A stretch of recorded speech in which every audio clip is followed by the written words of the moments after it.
Bienvenue dans cette vidéo. Aujourd'hui, je pars à Toulouse, capitale de l'Occitanie. Je commence la visite par le donjon du XVIe siècle qui héberge l'Office du tourisme. Juste derrière se trouve la plus célèbre place de la ville, la place du Capitole sur laquelle on peut admirer l'immense façade de l'hôtel de ville. À l'intérieur, il est possible de visiter la salle des illustres. Je n'ai pas eu la chance de la visiter car elle était fermée. Il est aussi possible d'y trouver au sol de cette place la croix du Languedoc. Si vous passez sous les arcades, pensez à lever la tête pour admirer les tableaux de Raymond Moretti qui s'y trouvent.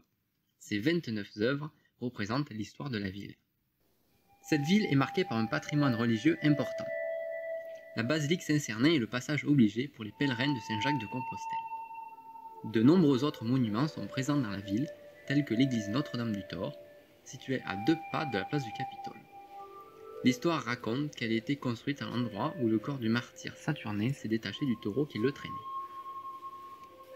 L'église Saint-Aubin, à l'origine, son porche monumental devait accueillir une construction beaucoup plus haute, mais cette église n'a jamais pu être achevée comme prévu. Quand on rentre à l'intérieur, on peut encore apercevoir la charpente.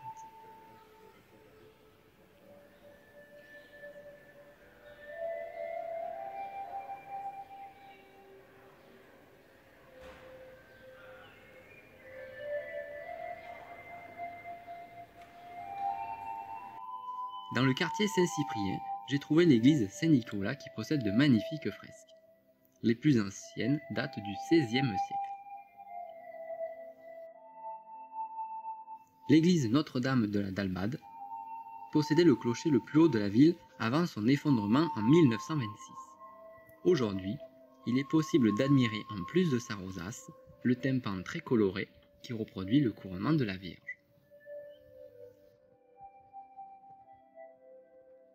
La basilique Notre-Dame-la-Dorade, située sur les bords de la Garonne, elle est facilement reconnaissable avec ses 6 colonnes. L'église Saint-Jérôme, la particularité de cette église, c'est qu'elle se visite en empruntant le passage Saint-Jérôme qui relie la rue de la Pomme à la rue du lieutenant-colonel Pélissier. Le couvent des Jacobins, il est possible de se retrouver au calme et de visiter le cloître moyennant finance, mais l'élément le plus remarquable est situé dans l'église.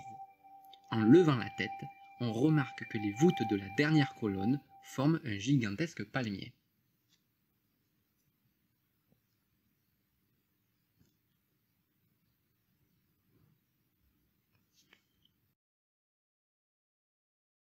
La cathédrale Saint-Étienne présente une architecture particulière car elle est constituée de 2 églises reliées entre elles. Par conséquent, l'allée centrale n'est pas rectiligne. Devant cet édifice, il est possible d'observer la fontaine de Griffoul, la plus ancienne fontaine de Toulouse. D'ailleurs, en parlant de fontaines, il y en a plusieurs dans cette ville. J'en ai profité pour en faire le tour. Il y a bien sûr la fontaine au centre du jardin, Pierre Goudouli, qui est très prisée l'après-midi. Pour le prouver, il n'y a qu'à regarder le nombre de bancs présents tout autour de cette fontaine. Il y a des fontaines de plusieurs mètres de hauteur en briques accolées aux façades aveugles de certains immeubles, comme la fontaine Boulbonne ou la fontaine des Puits-Clos. Cette dernière possède 4 colonnes en marbre rose, provenant du retable de l'église de la Dalbade. D'autres sont présentes au centre de places plus ou moins grandes, sur lesquelles on y retrouve quelques cafés et restaurants. La fontaine du square Charles de Gaulle est surveillée par la statue du chanteur français Claude Nougaro.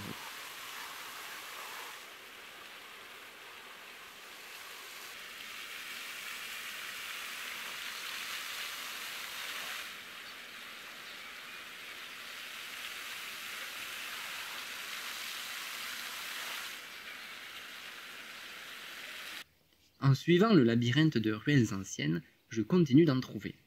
Je me suis vite rendu compte qu'il y en avait pas mal dans cette ville. Chaque place possède une fontaine ou une statue. Ce qui est dommage, c'est qu'un bon nombre d'entre elles n'étaient pas en eau, comme la fontaine de la place Rouet.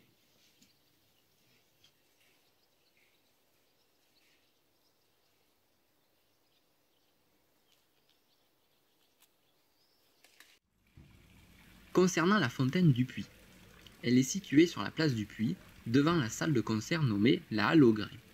C'est la plus haute de Toulouse, avec ses 19 mètres de hauteur.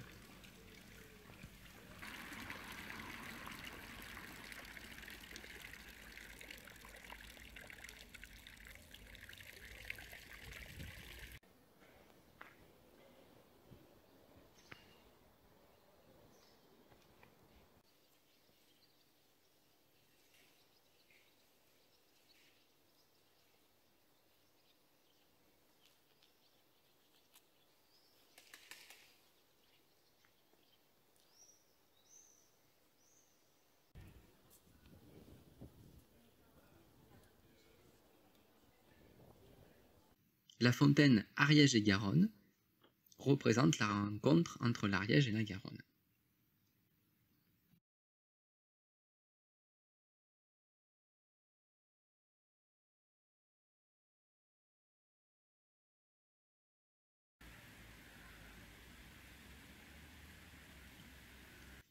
En continuant de déambuler dans les rues de Toulouse, on remarque la présence de plusieurs fontaines Wallace. Ce type de fontaine est apparu à Paris. Elle permettait l'accès à l'eau aux Parisiens. Dessinées par Charles-Auguste Lebourg, elles tiennent leur nom de Richard Wallace, le philanthrope britannique qui finança leur édification. Les 4 cariatides représentent la bonté, la simplicité, la charité et la sobriété. Elles représentent également les 4 saisons. En les observant de plus près, on remarque qu'elles sont toutes différentes, soit par leur position, soit par l'ouverture de leurs yeux.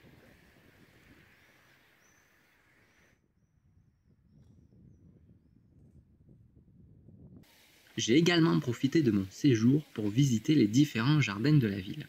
Ce sont des lieux parfaits pour un pique-nique, pour profiter du beau temps ou simplement se reposer sur un banc.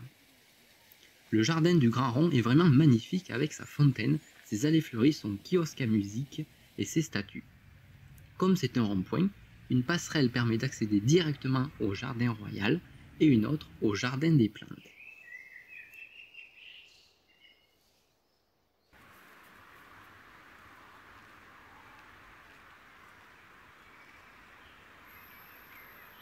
Le plus grand de ces 3 jardins est le jardin des plantes.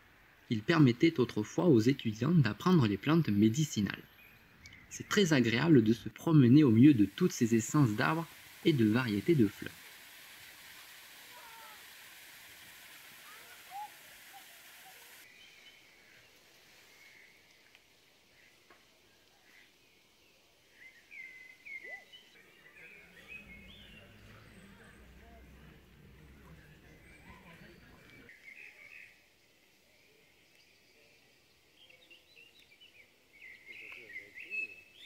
Un peu plus à l'écart dans la ville, on retrouve un jardin japonais pour ceux et celles qui aiment le calme.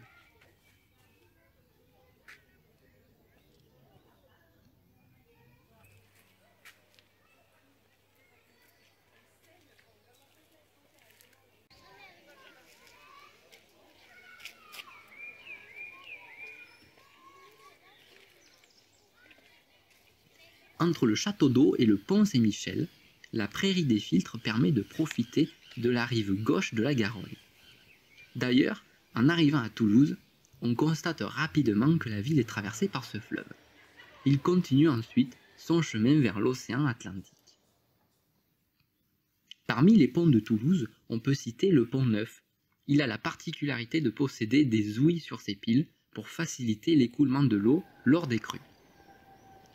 Et le pont Saint-Pierre, avec une architecture plus moderne.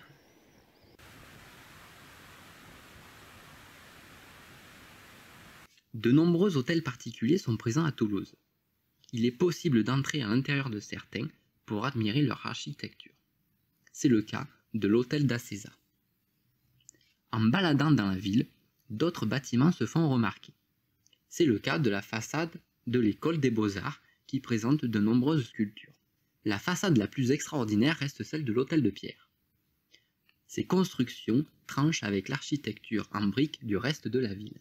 De l'autre côté de la Garonne se trouve l'ancien château d'eau, aujourd'hui transformé en une galerie d'exposition de photos.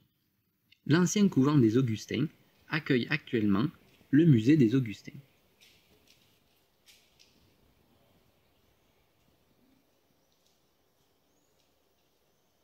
Toulouse, c'est aussi la ville où on retrouve le canal du Midi,